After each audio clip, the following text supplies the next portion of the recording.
زمونږ ایمان دی چې رب العالمین په خپل مخلوق باندې په خپلو بندګانو ډېر مهربانه دی. دا الله مهرباني دا ده چې فرمایي الله یکتبي، الله پاک وایي چې زه وغواړم نو د خپل مخلوق نه بعضې کسان غوره کم، ځان ته یې رانږدې کم او منتخب یې کم. یکتبي من یشاء من عباده، چې دا زما خوښه ده او څوک مې خوښي ځان ته یې رانږدې کړم. اوس د دې د الله د نږدېکت چې خدای پاک ځان ته بنده رانږدې کوي او منتخب کوي، د هغې مختلفې طریقې دي. بعضې خو داسې خلک چې داسې مخلوق دی چې مفتو کې الله ځان ته رانږدې کړي، هسې بې سی راخوښ کړي او ځان ته یې راقریب کړي، لکه انبیاء کرام پیغمبران دي.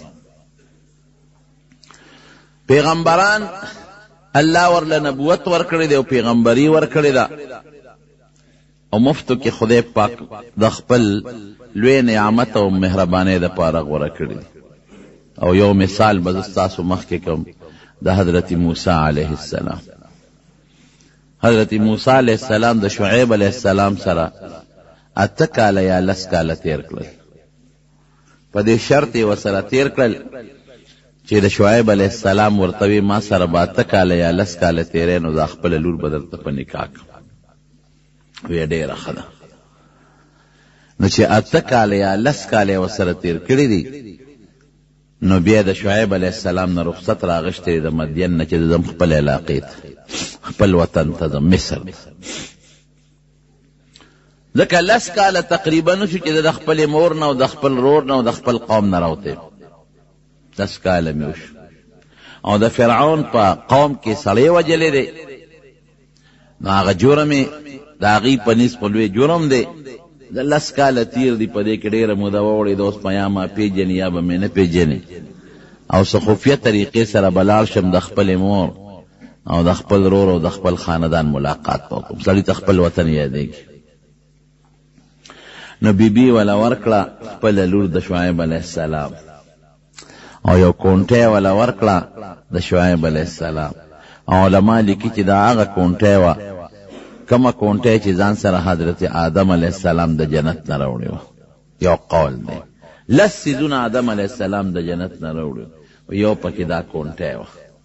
نو دا د پیغمبرانو نه نسبن را منتقل کېدله او شعیب علیه السلام ته را رسېدلی. او بعض علماء عجیبه واقع هم لیکلی ده، وی دلې څه ګډې چیلې هم ورکړې او لور یې هم ورکړه. نو ګډو چیلو سرولو یو کونټی پکاري، وی لاړ شه او یو کونټی راواله دننه د کوټې نه. نو دی ورغه یو کونټی راواغېسته. نو چې بار ووت، وی دا کېده بله راواله. نو دا کېښوده. نو چې بله یې راواغېسته او بیا یې راوویسته، نو بیا همغه وه.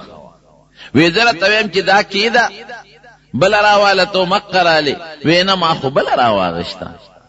وی دا خو همغه ده. نو په درېیم ځل یې بیا بله راواغېسته. نو چې بار ته راووت نو مقه یې لاس کې وه. وی زه تا ته څه ویم؟ وی صاحب بله مې راواغېسته، خو اوس هغه زما لاس ته راځي نو زه څه وکړم؟ وی ښځه بس دا ستا په قسمت ځان سره دا کونټی یوسه. نو چې په لاره راځي وادي تور چې ورته وایي، کوهي تور، دا مبارک غر دی مبارک.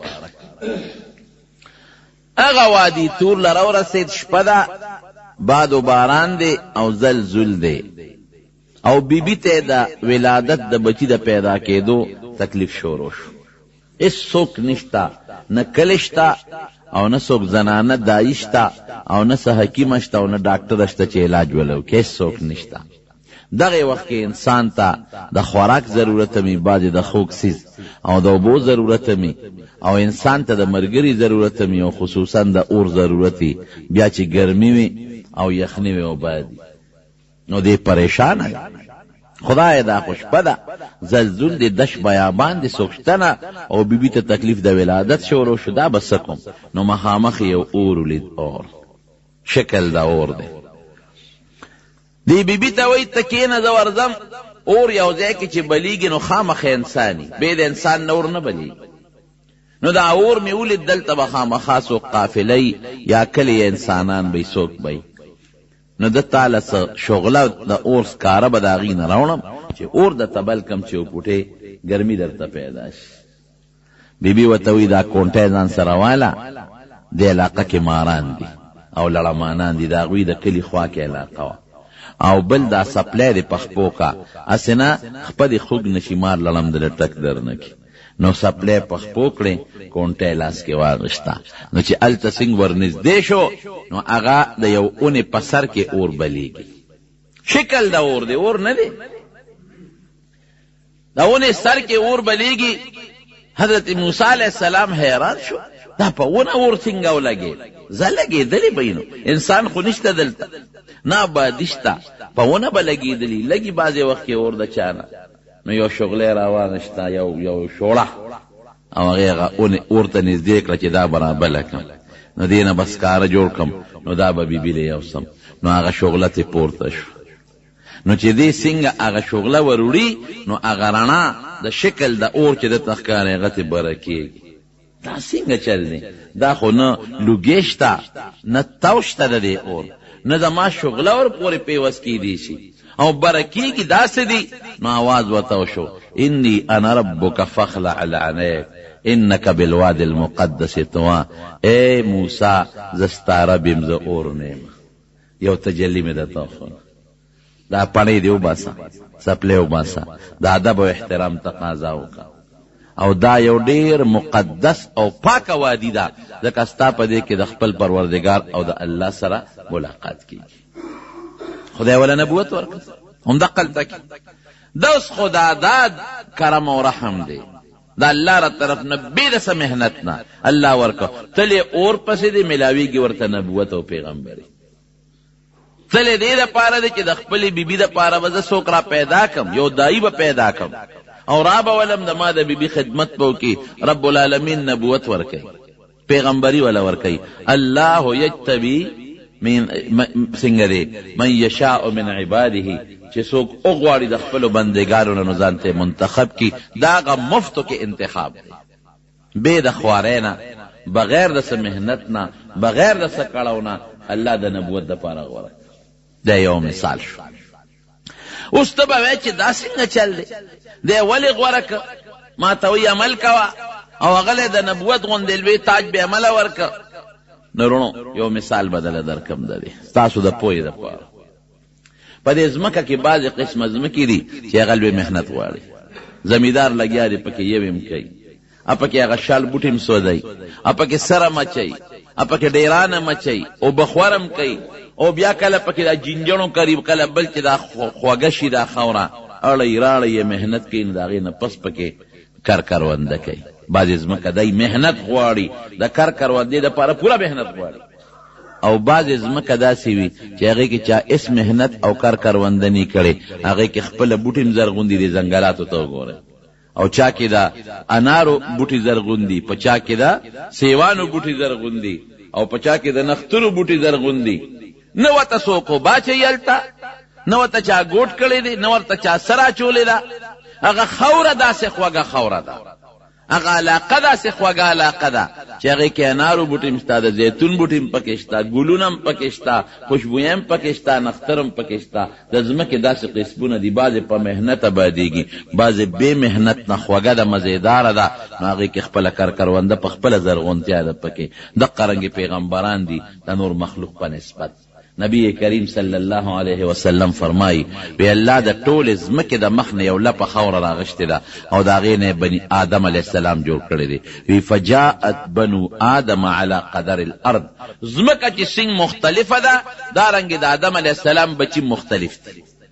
بعضې ځمکه داسې ده چې په خپله زرغونتیا کې هېڅ محنت نه غواړي. نو د آدم علیه السلام په اولاد کې پیغمبران اقه ماده ده، هغه بے محنت نه خوږه خاوره ده، خوږه ځمکه ده، خوږ شی دی، هغه بې د محنت نه زرغونتیا کوي. نو د پیغمبرۍ هغه تخم او د پیغمبرۍ هغه تاج الله دقې خاورې ته، دقې مادې ته، دقې مبارکو انبیاو ته، دغې پاکو نفوسو ته ورپسر کړ. او زمونږ د خاورې مثال د هغې ځمکې د شاړې مونږ به عباده و، مونږ به ورله محنت کو، نو بیا به زرغونتیا د ایمان هم پکې راځي او زرغونتیا د ښو اخلاقو او د اعمالو هم پکې راځي. الله یکتبي من یشاء من عباده قرآن شریف کې الله فرمایي زه بعض خلق خوښ کم ځان ته رانږدې کم او غوره کم بعض مخلوق. نو یو قسم دا چې مفتو کې رب العالمین غوره کی بې د محنت نه غوره کی لکه پیغمبران شو. دا یو شو. دویم درته مثال ښیم. دویم څوک دی؟ دویم هغه خلق دی چې هغه د چا په دعا باندې خدای ته نږدې شي، د چا په دعا الله ته خوښ شي او د چا په دعا رنګ شي. مونږ پښتانه وایو که نه هلکه وي د خپل څه دونه کمال نشته خو دا د چا په دعا رنګ شوی دی. دا دویمه وجه، دویم طریقه ده او د هغې مثال به م د تاسو له درکم چې تاسو ورباندې په اسانه پوه شئ. څنګه دی؟ حضرت ابو هریره رضی الله عنه د حضور پاک مبارک صحابي دی مسلمان دی امور کافره ده. خپل راځي حدیثو کې راځي چې ابو هریره رضی الله عنه وایي زه مسلمان شم او زما مور کافره ده. امي راغبه د ایمان نه. نو مور به وهه چې د خپل زوړ دین ته واپس شه. د به مور داسې نه کوي. نو چې دی به کور ته لاړ نو مور بسې سپېړه وویسته نو دی به واپس د کوره راووت. نو یو ځل کور ته لاړ نو مور ورته چوکه ونیوله وی تا ته زه ویم چې دا نوي دین پرېږده، ستا د پلار او ستا زما دین چې کوم دی زما د نیکه او د نیا دین حقه به قبلې، نن دی نه پرېږده. نو دی غریب تی بار راووته نو هغه ورپسې د کور نه بار را په منډه شوه. نو دې تی راغی نبی کریم صلی الله علیه وسلم حضور پاک له چې څنګه راغی نبی علیہ السلام دقسې محراب کې ناست دی، یعنی په مصلی ناست دی، په خپل ځای ناست دی. داسې به وایو چې ناست دی جناب.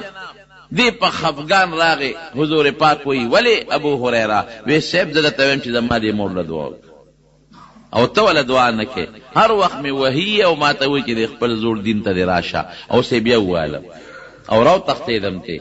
وی هغه دې صاحب را پسې را روانه ده، هغه بوډۍ را پسې دلته ستا مخکې را روانه ده، څه دعا نه کې. دغسې نبی علیہ السلام له په خپلو لاسونه یې غښودي دي. حضور پاک لاس اوچت کړ یا الله د ابو هریره مور مسلمانه کړي. دوی وکړل چې دوی وکړله وی صاحب دقه دې راله. دا خو د حضور پاک دعا ده. افسر یې ډغره وواله چې څنګه راله؟ نبی علیہ السلام ورته وی بدحق دق ودرېدله. وی څنګه راغلې؟ لږه غلې شو. د ابو هریره مور څنګه راغلې؟ کوټه کې وغورځو. وی د الله رسول د اسلام په نیت راغلې دی له چې دا بچي وهم واپس خپل زوړ دین ته واړو، خو چې د حضور پاک دعا خدای د هغې دپاره قبوله کړه. وی اسلام ته راغلې، کلمه شهادت یې ووی، واپس کور ته مسلمانه لاړه. الله یجتبي من یشاء من عباده، د خپلو بندګانو نه بعضې غوره کوي، منتخب کوي. نو د غوره کېدو دویمه وجه څه ده؟ هغه دعا ده. دعا او یو بل مثال به درته د حضرت عمر فاروق هم درکم کنه رضی الله عنه. تاسو واقع ورېدل صحابه کرام رالل او حضور پاک ته شکایت وکړه د الله رسوله د دوو کسو نه ډېر زیات تنګ یو، د دوو کسو نه ډېر زیات تنګ یو. څوک دی؟ وی یو دغه دی د حضرت عمر دی، عمر ابن الخطاب، او دویم عمرو ابن هشام دی ابو جهل. ډېر زیات په تکلیف کې نبی کریم صلی الله علیه وسلم الله تعالی سونه پورته کړ، خدای ته لاس اوچت کړ، اللهم اعز الاسلام باحد العمرين، خدایا د اسلام په دې دوه عمرو کې په یو مضبوط کړ. د دو عمر نوم دی دغه عمر دی، دلې غلبه ورکړه. دې دوه عمرو کې عین ممرې د دواړو نوم کې راځي. یو عمر دی عین پیش دی، زما څه ته وایي پیخ چې تاسو ته وایي، او د میم زور دی. یو عمر دی د عین زور او د میم سکون غوړوندې چې تاسو ورته وایي. نور ماده یو اللهم اعز الاسلام باحد العمرين، خدایا اسلام له پدې دوه عمرو کې په یو غلبه ورکړه. دعا وشو د شپې نه. حضرت عمر په لار روان میټینګ شروع د نبی کریم صلی الله علیه وسلم خلاف. سبق عمدا عمر پاسه یروي تاسو اسه اخوا دي خوا کوي، زادي ورلم او کینه لک سات پس کې بد دغه الک د نبی علیہ السلام نوم یې واغشته. دا غسر به تاسو د مجلس کې پروت. تاسو اسه قوم نه یریږي، سو کوئی کلی به سو یو، سو کوئی خاندان به سو یو، سو کوئی دا خو دشمنی را پغاړه کیږي، دا په یاره نه کیږي. دغه لاړ توره واغشتله یو صحابي ولا مخله ولا عمر سکه یره د نبی رسول الله نومه واغشت وی دا کنه خلق تک دې د عقیده خوره او بس نن نه پرېدم نن بیا زو برم او یا به سر ولم مجلس ته کافر مرګرو اپټ مسلمانو د تیغه ګونه پټ مسلمان وی عمر نشي وجل مکه وګورل وی قوم دې ځان له دشمنی مګور وی نه پرېدم وی ګوره نشي وجل دې درته ویم کنه فقلا بس وی تم جوړ داغه په مذهب وی ما پرېدا ورشه خوره او خې دې وګوره پیغوره ورک عقیده اگر تا کور ته داغه د ډیوی رڼا را رسیدلې ده نو کور دې قابو کا ډیوی پسې مګر الله خور کړ چې خور کړه لاړ دروازه وډه بولا دنه د قران شریف आवाज اوري او دا خبره خو ټیک ده دا خو واقعي چې دغه پیغمبر رڼا زمون کور ته را رسیدلې ده دا سوچ چې دروازه والا چغه والا ناغي پوي شو چې دا عمر دی نو دغه وخت ردی استاد حضرت خباب رضی الله عنه هغه ته قران خو دروازه دان پسې بند کړي وا هغه ته وی تزغال ډړې تشا ز پېښو مونږ پېښو مونږ کار پېښه خو ته پر دې سره پتا گزارو نه دې خورې مو ده او خیر غریبې کوټه کې دنه پټ کړ دې چې څنګه نه وت او خي سره په پرده ونه شو ته مسلمان شوې صابي شوې بې دینه شوې زما خور دې بې دینه کړه او صابیه دې کړه نو دا خور ولر د عمر د خاوند او د خپل رور په میاس کې دغه کوي جوړه کوي صلح کوي جګړه ختمي چې جګړه ختمي د دواړو میاس کې نو عمر له غوسه ورغلی و سپېړو چته کړو دا خوري په د مخ و خو دومره مضبوط غزار ورکه چې دا غي د مخ نوینه او چته شو او د عمر په مخ ور پریوت دومره مضبوطه سپېړه و بس همدا عمر خور و جذباتو کې و هغه ویل چې څه دی خو خی کاوه بالکل زم مسلمانې مو زما د خوند مسلمان نو مسلمانان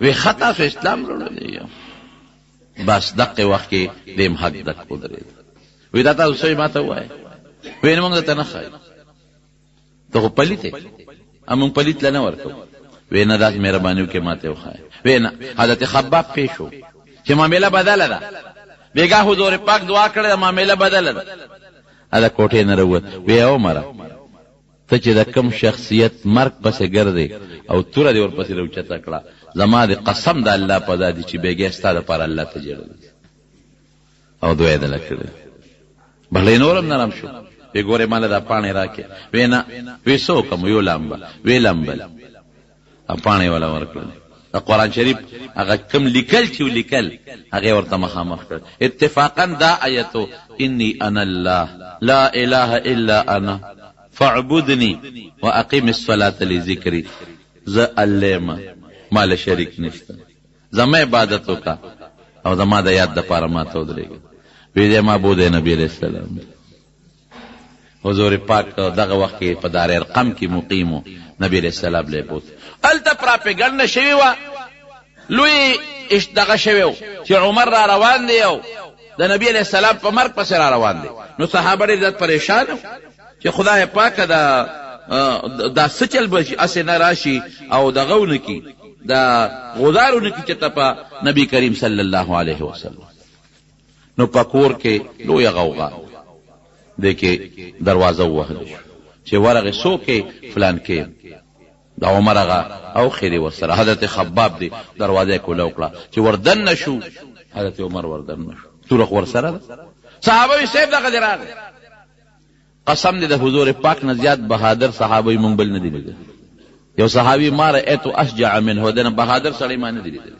صحابه ته تاسو کې او په خپل وې کدی په خنیت راغلي خو هر کلی به وته او که په غلط نیت راغلی په دقه توره به دا سروا چې دا د سره کومه توره ده او نبی علیہ السلام د ټول نور مخ کې شو د دقه گریوان نه کله کرونه و وی عمر په سنت راغلی وی سیب د اسلام په نیت اسلام په نیت چې کور کې څومره خلک ټول د خوشاله نبی الله اکبر خوشاله شو په ابن ماجه کې یو روایت ده ابن ماجه د حدیث یو کتاب دی پاغه کې شتا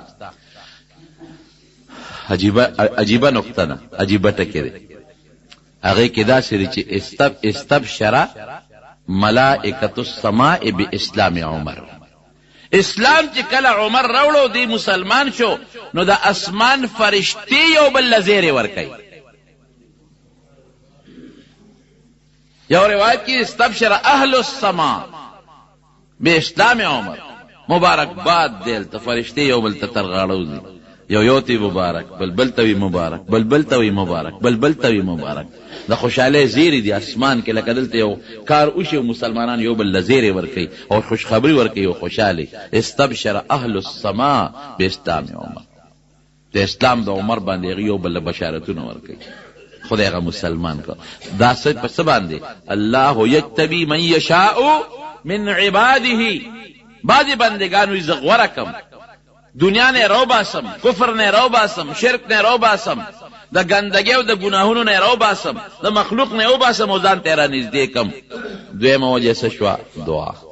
د نبی کریم صلی الله علیه وسلم دعا شو. دا دوه مثال شو. دریم څه شی؟ دریم هم درته ویم.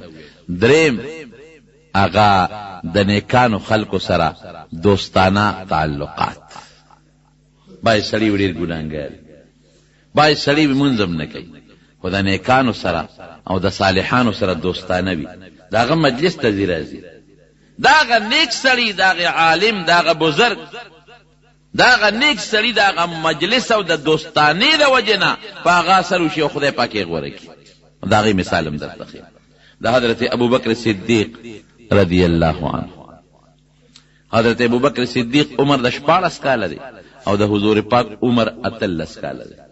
2 کاله د دواړو په عمر کې فرق، همزولی تقریبا. او دوستانه دا لکانې دوستانه د یو کلی دی، د یو علاقې دی. قوم جدا دی، د حضور پاک قوم بنو هاشم دی، د هغه قوم بنو تیم دی، هغه جدا قوم دی، خو بس دوستانه تعلقات دی. یو زمانہ کې د حضور پاک عمر 13 کاله او 14 کاله د تجارت په غرض شام ته ابو بکر. خلق به تجارت پسې تلل. د په شام کې یو خوب ولید، خصائص کبرا کې سیوطي رحمت الله علیه لیکلی دی چې خوب یې ولید. هلته یو پادري ته خوب بیان کړ، د عیسایانو مشر و. وی دغسې خوب مې ولیده. وی ښه؟ وی او وی ښه د خوب تعبیر دا دی چې یبعث فی قومک نبی، ستا په قوم کې یو پیغمبر پیدا کیږي. یبعث فی قومک نبی، ستا په قوم کې یو پیغمبر پیدا کیږي. او ابسی كنت وزیره فی الدنیا وخلیفته بعد وفاته. تب په دنیا کې داغه وزیر او داغه د وفات نه پس به داغه خلیفہ. دا د خوب دی وته. كنت وزیره فی الدنیا، داغه وزیر به په دنیا کې، وخلیفته بعد وفاته، داغه د وفات نه پس به داغه خلیفہ. نو کتاب لکی چې فاثرها فی نفسه. ابو بکر دا خوب پړه کې پټ کړ، اچاته غږونه کړ دی خوب، بالکل ځان سره پټو ساته چې څه بکیږي. چې کوم وخت نبی کریم صلی الله علیه وسلم د نبوت دعوا وکړه، لومبي راغی حضرت ابوبکر صدیق ته دعوت ورکړ. ابوبکر مال خدای پاک نبوت راکړ، مال پیغمبري راکړه. ګوره داغه دوستانه تعلقات او اثر ته وګوره، نورې سم نشته. وی خډیره خدا ډیره خوشاله خبره ده. زما مرګري او ما ته معلومه د ماشوموالی نه مو یو ځای جون تیر شو. دا هغه وخت چې د حضور پاک عمر 40 کاله دی او د ابوبکر 2 کم 40 کاله، 2 کاله کشر. وی بالکل ما ته معلومه زما در باندې ایمان دې اس مسله نشتا. واسه یو تاسو ته نکو مد دلیل علی نبوتک، ستا په نبوت دلیل سره. د نبوت یو دلیل خو دې راته خو آیات سره. حضور پاک ورته فرمایي وی الرؤيا التي رأيناها بالشام رأيتها بالشام. وی هغه خوب زما د نبوت دلیل چې تا په شام کې لیدل. نو ورپاسې ده فقام الیه کتاب کې راځي حضرت ابوبکر صدیق ورپاسې ده واعتنقه او حضور پاک سره ورترغاړه معانقه وسره وکا وقبله فيما بين عينيه. د دوالو سترګو په دامیانس کې دلته خکل ک حضور پاک قبله فيما بين عينيه، د دوالو سترګو دلته کې خکل ک. او يشهد ان لا اله الا الله واشهد ان محمدا عبده ورسوله. مسلمان نو یو ټکی مې یو کتاب کې ولیده، یو ډېر لوی عالم دی د کراچۍ او ډېر لوی بزرګ متقی انسان دی حکیم اختر صاحب، الله دې ولا شفا ورکړي، روغ صحت ته الله ورکړي. هغه یو کتاب کې مې عجیبه نکته ولیده، هغه لیکلی دی، ډېر عجیبه نکته ده. وی واحد حضرت ابوبکر صدیق ته چې د پیغمبر علیه السلام د نبوت نه پس هغه په تندیخ کول کړی دی، واحد. او واحد د ابوبکر صدیق ته چې کله د دواړو جهانو سردار وفات شو او دنیا نه رخصت شو نو بیا هم په تندي د پاسه خپل کړی دی. بخاری شریف کې راځي نبی کریم صلی الله علیه وسلم چې کله وفات شو نو بعض صحابه باندې عجیبه کیفیت راغی. حضرت علی رضی الله عنه بیهوش شو، حضرت عثمان رضی الله عنه گونګې شو، خلینا خبرې نه وځي. حضرت عمر فاروق رضی الله عنه بالکل دماغو کار پرې خود او توره واغشت او دغه قصې په منبر کې ناست او اعلان وی خلک وی چې نبی علیہ السلام وفات شوی، دا خو منافقان دي چې چا دا خبرې شروع کړې. هغه وفات نه دی کو، هغه تللی د الله ملاقات لا، څنګه چې موسی علیہ السلام کوه تور ته د الله ملاقات لا تلو او واپس برازي. او چې څوک هم وایي چې نبی علیہ السلام وفات دی زما په دې توره به دغه منافقانو نه سټونه وایي چې هغه هم نشو کولی.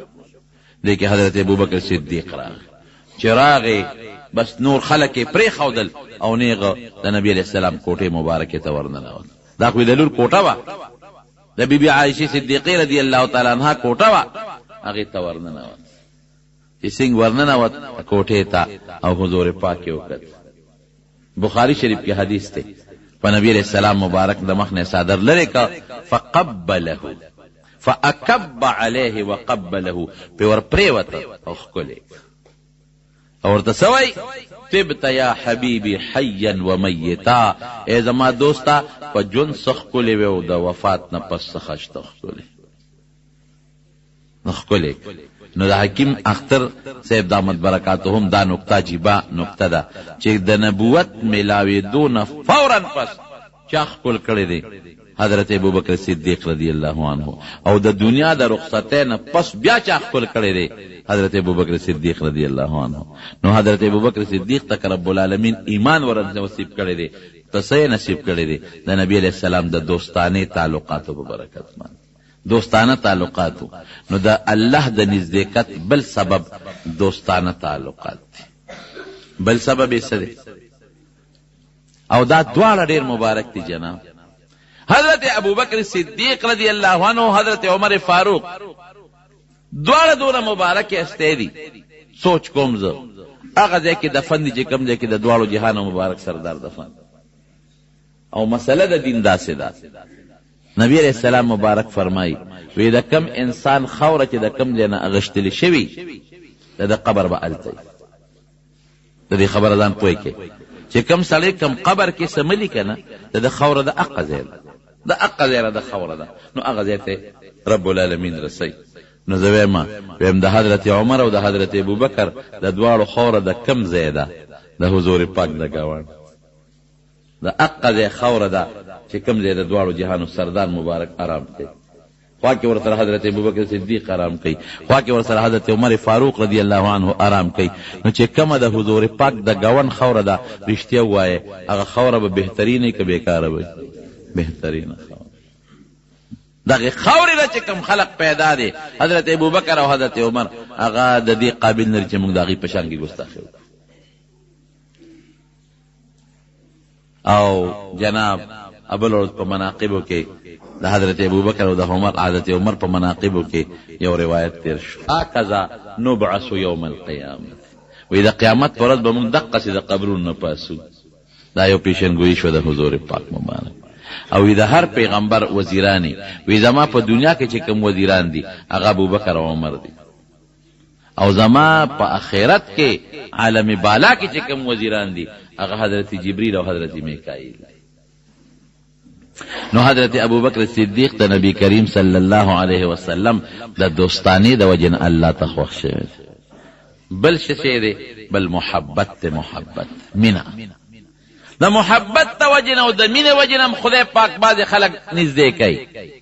الله یجتبی من یشاء من عباده.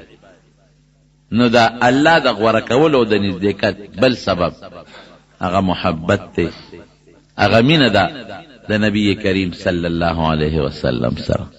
او دا یو مثال مونږ درکوم د حضرت زید ابن حارثه رضی الله عنه.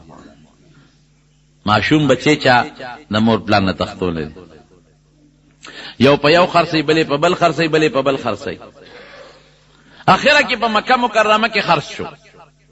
حکیم ابن حزام واغشت او حضرت خدیجه ته وقف کو. حضرت خدیجه رضی الله تعالی عنها نبی کریم صلی الله علیه وسلم ته وقف التبه مور جلل ځکه دی غلام نو مرینو چا تختولیو نو مور به جلل او چې کله بنورو دا مور به انور ته ولاړه و وی چې زما بچي به دی وخت کم ځای نور به پیلګي او کبه نه لګي او چې کله به باران شو دا مور به ولاړه و یاره چې زما په دې بچي به دا باران لګي او کبه نه لګي او د سر وخته به خپل او جلل به ورپسې چرته حج له سوکرا غلیو دا زیدی ولید ورته وی تاسو امور جاری ته دلته چا سره د فلان کی سره هغه چې واپس لاړل په مور ولا زیر وکړه مبارک شه تاسو هغه بچی مونږ ولید او سیم کو په مکه کې د فلان کی سره ډېر خوشاله شو ځان سره بلا توفه تحایف کړل د اورور د جبلا ابن حارثه هغه راغی ور سره ترونم دي نور خلک مور سره دي رال المکید دی خپل رور پس راغی چې دا رور به بوز چې راغی تاسو یو کده نبی علیہ السلام وی دغه ځای کې ورغی حضور پاک ته کېناستل تحفه تحایف یې وروړي دي او د نبی علیہ السلام ډېر صفاتونه کوي چې تاسو بنو هاشم ډېر خلک کې او د بیت الله خدمت کوي او تاسو ر زمزم خدمت کوي او تاسو خلکو سره ډېر خېګړې کوي. حضور پاک په پیښو وی مرګرو مقصدم څه دی مقصد راته وایي وی زمونږ مقصد دا دی چې زمونږ یو بچی دی غلام نه دی هغه چا تختول دی خاص کړی دی تعالی را تاسو راغلی مونږ هغه پسې راغلی اور څومره پیسې چې تغواړي مونږ به تعالی درکو او ته مهرباني وکا دا ماشوم مونږ لرا کا مور ور پسې جاړي او مور ور پسې شیرونه هم جوړ کړی جړه کې به هغه غزل وی هغه شیرونه او مرسی به دی بچی پسې وی. حضور پاک ورته وی دا خو سب لوی خبره نه ده دا خو ډیره وړه خبره ده زه به راوغواړم که تاسو پیژندې او ته د سره به پیسو تاسو ده یو روپیا ده نه خیراتی تاسو ده خو ګور یو خبره ده که در سره تنه نو موږ بنو هاشم قوم په زور ګورې څوک نه شړو په دې فیصله کوي را سره هغه بالکل هغه مطلب دا چې موږ ته د مور هغه جړه یاد کړو او موږ وویني نو دلته د غلامې په جون سکی الته کور دی الته زمکه دا جیداد دی مال دولت ته خامخا بر سره دی ای بالکل دا شرط منظور دی.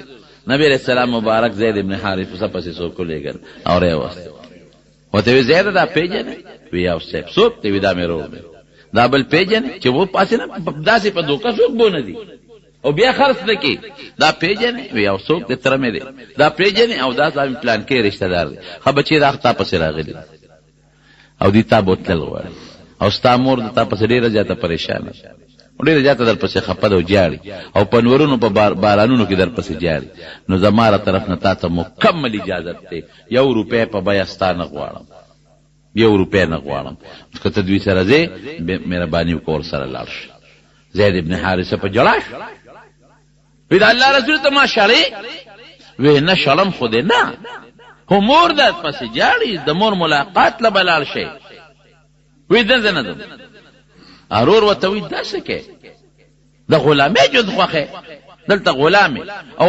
آزاد جون پرې دی او مور پرې دی او پلار پرې دی حارثه دی پلار دی پلان کې پرې دی سادهګان وی مال د خدیجه پشان مور خدای را کړل او مال د محمد رسول الله صلی الله علیه وسلم پشان پلار خدای را کړل او مال د بیبي فاطمه پشان خويند خدای را کړی تاسو څه سادهګان د دنیا په یو نعمت دا غیږ نه پرېدا زه د مور ملاقات له بدراشم سو وخت لیکن دا چې ته پرېدا دا غلامی دا سرداری دا چې ته پرېدا. نبی کریم صلی الله علیه وسلم فورا اعلان وکړ وینن پس با زید ابن حارثه نه وای دا بنوي چې زید د حارثه زوی نن پس به چې زید ابن محمد زید د محمد زوی دا زما بچي دا سي نعمت ولول انعام ول ارور وی عجبلا وی هغه وخت مونږ وی چې زمونږ دا رور ډیر ساده دي غلامی اخوخه کلو ازادي اخوخه نه کړو پردی وطن یې خوښ کو، خپل وطن یې خوښ نه کو، مالداري پرېښوده، غربت یې خوښ کو. وی وروستو راته پته ولګېده چې قسم په خدای زما ورور زید هوښیار و، مونږ کمه کړو. هغه یو غېږه خوښه کړه. په قرآن شریف کې د یو صحابي نوم نشته، د یو صحابي سوا د ده، او په ډېر بهتر انداز کې نوم ذکر شوی دی. فلما قضا زید منها وطرا زوجناکها. قرآن شریف کې دقه یو صحابي نوم ذکر دی، په خو الفاظو سره الله ذکر کړی دی، زید ابن حارثه. دا د څه د وجې نه؟ دا د محبت د وجې نه. د نبی کریم صلی الله علیه وسلم سره محبت ساته، الله ځان ته خوښ کړ. دونه خوښ شو رب ته، پروردګار ته، چې پرون زموږ یو حدیث تیر شو، د ده بچې اسامه نومې دی، د کوټې دی. نبی کریم صلی الله علیه وسلم او رنګ هغه د زید ښکلی و، د اسامه تک تور و د رنګ، او په د نبی علیه السلام په دې خپه باندې ناست دی، او حضور پاک ولا په خپله قڼې پاکوي. بی عائشه ورته وایي صاحب دی مال راکه چې زه وله قڼ پاکم. وی نه عایشې زه به وله پاکوم. احبیه دې ماشوم سره مینه کوه، فانی احبه، د سره زما مینه ده، زما خوښ دی. د هغه زوی سره د حضور پاک دومره مینه، دا د محبت وجه ده. نو بل سبب محبت او بل سبب یې څه دی؟ بل قرآن کې الله په خپله ذکر کوي، الله یجتبی من یشاء من عباده ویهدی الیه من ینیب. دا ما چې کوم سببونه ذکر کړل دا الله نه دي ذکر کړي، او دا یو ذکر کړ، هغه انابت الی الله ته رجوع دی، بل سبب دی. اوس الله دا انابت دا غي مثال هم درته وایم، دا انابت ذکر کوي نور نه ذکر کوي، ځکه په نور موږ مکلف نه یو، په دې مکلف یو چې موږ الله تعالی انابت سو الله تعالی غوندې رجوع کول، الله تسر لغوندې ښکته کول. نو چې کم سړی الله تسر ښکته کی یهدی الیه من ینیب، نو الله فرمایي د تبم لاره ښیم، په صراط مستقیم به ور برابروم، او چې په صراط مستقیم می برابر کو نو غوړه به کم منتخب شو. دا غي مثال درکو. یو مثال دا دی چې د حضرت عمر فاروق رضی الله عنه په زمانہ کې یو سړی سندرې به غانا بجانا والا، او شپېلې به سره وا، هغه شپېلې به شپېلې والا، او دا هغه شپېلې نه علاوه به لګیو سندرې به وي، وغه باجه به و، دنیا به سره غونډه د ګمراهۍ ته خلک را غونډېږي. چې کوم ځای به دغه کسو او د خپل باجه کوله وکړه، نو دنیا براله تماشې ته به ودرېده، او د په خشته आवाज ولا الله یو حسین आवाज ورکړ، دا د پیسو باران بو. اوس هم خلک په دې ډمان او مان د پیسې میسین نه، پیسو باران بو، چا به الوار وړلو، چا به ډوډۍ راوړلو، چا به خوراکونه راوړلو، د باغ خپل نخرو کړل، شیرونه به وي، خځې به مراتلو، سړي به مراتل. لیکن نو د ارسیز یو خپل اندازې بوډا شو، چې بوډا شو आवाज یې لړ برباد شو، ختم شو आवाज. نو خلک خبر دا आवाज دراتل، خشتا आवाज باندې به غانا کولا او غزل به اغیله به خلک راتل، چې بوډا شو هیڅ کول نه راځي، او دا آرامه پیسې ګورې ټینګي ګمنه، اجي سي ګټلو هغه والو ختم، پلو پره ختم. اوس بوډا شو، یو ځای لذي هغه خپل بکس کی دی، هغه باجا، او باجا وای आवाज وسره کوي، نو اوس خو دا आवाज د خر आवाज د انسان دغه نه جوړ شي، نو څوک مولا نه راځي، بل ځای کینی څوک مولا نه راځي، بل ځای کینی بازار ته لاړ چل تخپل باجا راو باسي، لاسي مصرفيږي، هغه باجم کار نه کوي، هیڅوک نه. شپېلې راوالي، هغه شپېلې کې چې دا خلین आवाज نه خلین حجرابه جوړه ده، نو پوکي وباسي، پوکیم نشيسته، ډوډۍ پسې غریب اریان دی.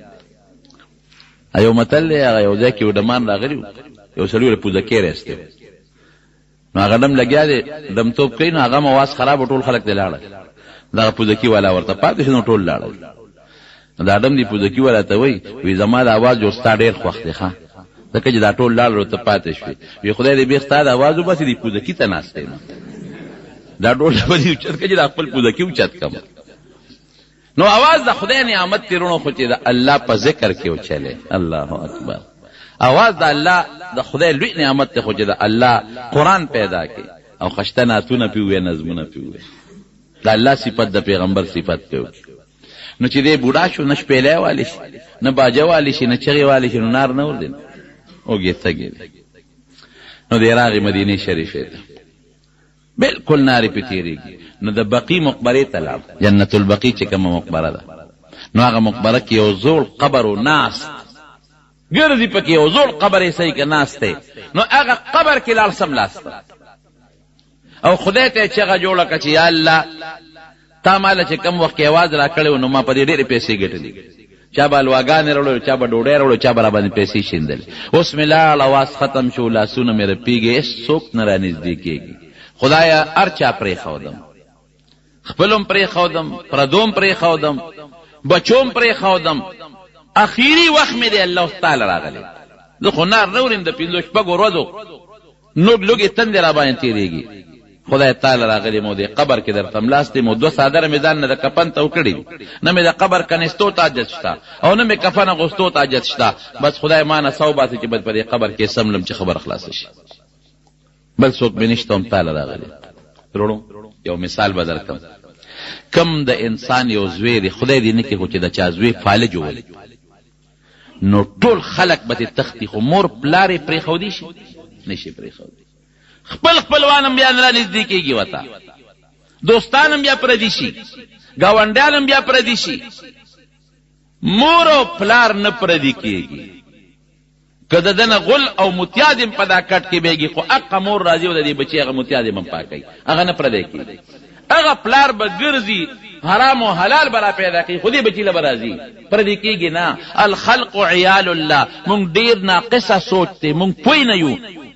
نبی کریم صلی الله علیه وسلم فرمایي دا مخلوق د الله داسې دی لکه د انسانان چې د خپلو پلارانو نه د پلارانو څنګه دي، داسې د خدای اولاد نه دی، د خدای بچی نه دی، خدای له اولاد او بچی نشته، خو لکه څنګه چې بنده په خپلو اولاد مهربانه دی، دارنګې الله په دې خپلو بندګانو مهربانه دی.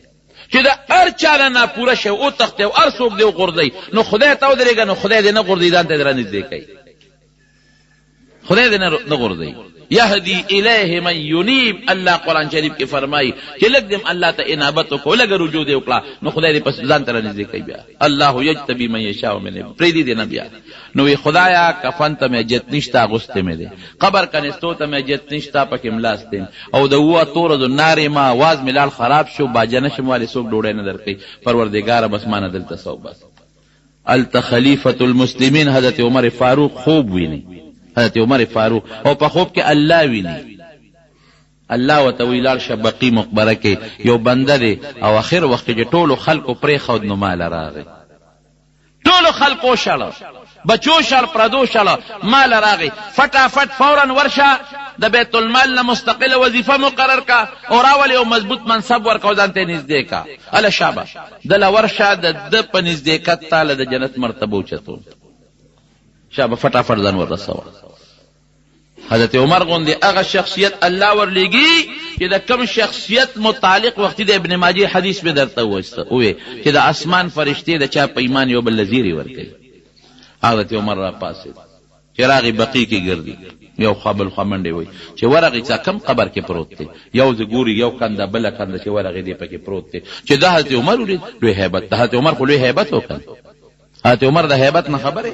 نبی کریم صلی الله علیه وسلم یو حدیث کې راځي یوې ښځې منښته کړې وه، حضور پاک ته راغله، وی صاحب ما یو منښته کړې ده، کله دې جهاد نه ته خدای سالم واپس راوستې نو زه به تمبل وم. وی که منښته دې کړې وې وه او که دې نه کړې مې وه، وی نه منښته مې کړې ده. نو لګیا وه د خوشحالۍ نه تمبل و. دې کې حضرت ابوبکر راغی همغسې تمبل وی، حضرت عثمان راغی همغسې تمبل وی، او چې حضرت عمر راننوته نو زه تمبل د لاندې کو د پاسه پې کېناست. حضور پاک وی عمره وی ابوبکر وی چې ته کم دی ته راشې نو شیطان هم دغه دی نه تښتي، چې ته کم دی را شیطان تښتي. وی دې تمبل و ابوبکر راغ، زه ناست وم هغسې و، ابوبکر راغی همغسې و، عثمان راغی همغسې و. وی چې ته رالې نو وی تمبلې د ځان لاندې. وی د الله رسوله ته مناسب چې خلک ستا نه ویریږي. او یو بل روایت کې راځي، ابلو زمونږ حدیثو کې تیر شو، بار حبشان یو جنې وه حبشیه، هغه وینځه وه، دا وینځې خو هر څه کوي نو ماشومان ورته راغونډو او دا وینځه ورته ګډېده په لاره کې، وینځه ورته ګډېږي، سندرې وایي او توره وینځه ده، ماشومان ته ګیر چاپېره راته دي. نبي کریم صلی الله علیه وسلم ورته د دروازې په سوري نه وکتل. عایشې ته وی راشه، عایشې وګوره خزه ته وګوره هم پیغله خزه نه وه لکه جنۍ وه د جنۍ ته وګوره هغه د ګډېږي او ماشومان ترې راته ودي تماشې کوي ورته تعجب کې دي دی کې حضرت عمر فاروق رضی الله عنه راغی چې راغی خزه متختېده ماشومانه متختېده حضور پاک فرمایل وی چې عمر راغی او هغه خزه د انساني شیاطین او جن شیاطین نه تخکاری چې په دا کوڅو کې بندې وي عمر دا وجه عمره وی چې پتک په کمالاره دی شیطان تا سره یو دی په لاره نه ځي د هیبت دی چې څنګه ورغی اوس هغه کاکا خو په قبر کې پروت دی چې عمر یې ولید بس پر پیدو شو دا څه په مسله باندې ما خو د مرګ سوال د خدای نه کو چې دلته ملک دا خو امیر المؤمنین راغی دا هغه خو لوی هیبت دی دا بس کېږي حضرت عمر فاروق د مټه ونیو وی یریږه ما خپل پروردګار په خوب کې لیدلی دی او ما ته اډر کړی دی حکم چې زما هغه دوست قبر نه وباسم ما ته انابت کړی دی ما ته رجوع کړی ده ټولو خلکو پرېښود زه خو یې نشم پرېښودی ټول خلک ته پردي شو زه خو دې نشم پردی کېدی که نه روچتې کا بویه ته تنخوا د بیت المال درته مقرر شوه بس الله داسې مهربانه ذات چې زما اواز خشته او زما ځواني د عبادت وه نو ما په ډمتوب کې تېره کړه زما لاسونه خپې چې د کار وې او زما وجود د رجوع د نیو دی او زما لاسونه خپې د الله د سجدو دي نه مې په ډمتوب کې تېر کړل چې د هر څه نه پرېوتم نو بیا مې ځان ته خدای راکاږي دونه مهربانه ذات بس تر مرګه پورې هغه سړی الله ته په سجده او الله ته په زاره یهدي الیه الله ځان ته نږدې کوي څوک من یونیب چې څوک ځان الله ته نږدې کوي او دویم مثال هم در کوم یو سړی دی هغه لګیا دی سندره وایي خشته اواز یې دی ښکلې مزېدار عبدالله ابن مسعود رضی الله عنه په لاره تېرېږي عبدالله ابن مسعود په لاره ځي دنیا ډله راغونډه ده هغه اواز عبدالله ابن مسعود واورېده د هغه ډم هغه اواز یې واورېده اوهو ما احسنه صوت دا څه خشته اواز دی لو قرأ بها القرآن اوهو دون خشته اواز ارمان که په دې د خدای قرآن لوستی وي څه خبره دا اواز خو سندرې له نه دی پیدا دا اواز خو مناسب دی چې د الله قرآن پې لوستلی شي چې دا خبره څنګه عبدالله بن مسعود وکړه نو دا خلک بیا هم د مولا احترام کوي ګناه ته ولاړې خو چې عالم وویني نو منډې کوي چې خلکو شاته وکتل عبدالله بن مسعود نو خلک خواره واره شو هغه ډم وی دا خلک ولې منډې په ترلو شو وی دا عبدالله بن مسعود په دې لاره تېر شو خبره وکړه وی څه ووې عبدالله بن مسعود خو لا غریب وی څه ووې وی دی وی چې ډېر خشته اواز دی ارمان که د خدای قرآن یې پې ولوستو بس چې دی وی بس هغه هغه هر څه مات کړل دا کم ډمتوب سامانو هغه یې مات کړل ختم راغی عبدالله بن مسعود پسې کېناسته وی ما ټول عمر په خپل اواز باندې شیطان خوشحاله کړل بس ستا د اواز په مو لګېد اوس به څه کوم ما به معاف کی پروردگار بالکل به الله معاف کی بالکل به الله معاف کی نو ابن مسعود سره شاګر شو د شپې عبدالله بن مسعود خوب ویني چې خوب اینی نو الله تعالی ورته په خوب کې فرمایي رب العالمین ورته په خوب کې فرمایي وی دغه سندرغاړي لا زما د محبت زیره ورکا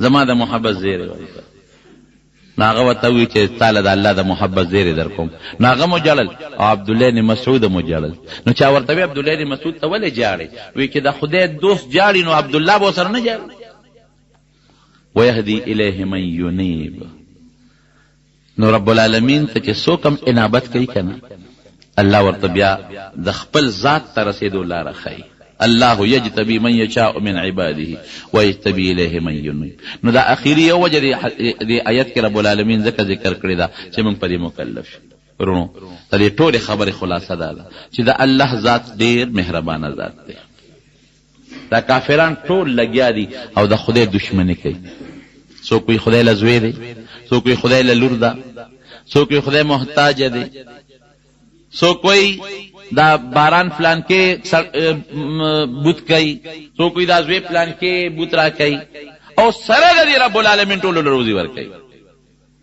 زما چې معمولي غوندې بعضې وخت کې مونږ دا ظالم سړي ووینو که نه چې مره که زور مې پیدا شو چې دنه خدا مری خفه کړم لیکن خدای د ستا نه مخکې ویني دشمني خدای سره ده تا له پې غصه درځي لیکن الله ورته صبر کوي الله صبر کوي د الله نه په خپلو بندګانو مهربانه ذات بل څوک نشته یو حدیث کې راځي الله ارحم بعباده من الام بولدها، وی مور چې څنګه په خپلو بچو مهربانه ده، د الله رحم په خپلو بندګانو ردی نه زیات دی.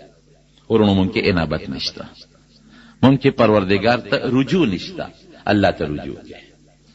انابت دا مطلب نه چې د خپل ډوډۍ مخوره او روزګار مکوه، نه خپل دکان هم کوه، خو لیکن هغه دکاندارۍ کې الله مخه پکوه، الله ته ځان مایل کا. خپل روزګار هم کوه، هغه روزګار کې الله ته ځان مایل کا. خپل نوکریم کوه، مونځ پکې ټیم راغی نو خپل مونځ دې کوه.